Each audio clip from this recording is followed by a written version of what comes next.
Welcome और welcome back to my channel. आज है बेबी रे 21 सत्यनारायण पूजा।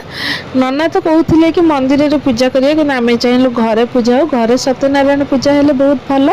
आम जो नना को ठीक करते से नना ठीक एंड मोमेंट रे कही कि मुझे जापरि मत ज्वर होती।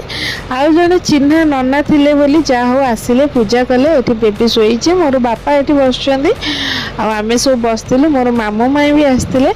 आ पूजा तो गाँ मानक लगे पूरा 3-4 घंटा कि नना अध घंटे ही पूजा सारीदे से जहाँ भी हो सत्यनारायण का नाम ही पूजा है।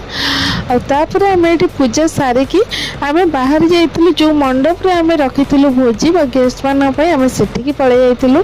मु तो किसी वीडियो कर पारनी व्यस्त बहुत गेस्ट आसते समस्त देखा कले। ये है लास्ट मुझे क्लिप नहीं खाइबा जोटा मोर बिना पियाज रसुण बहुत टेस्टी होता। समस्त बहुत भल लगे। आज भी मत बहुत खुशी लगुला।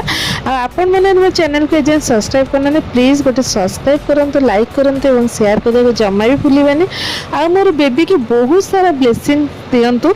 से सुस्थ रो भल मनीषटे हो। जय जगन्नाथ।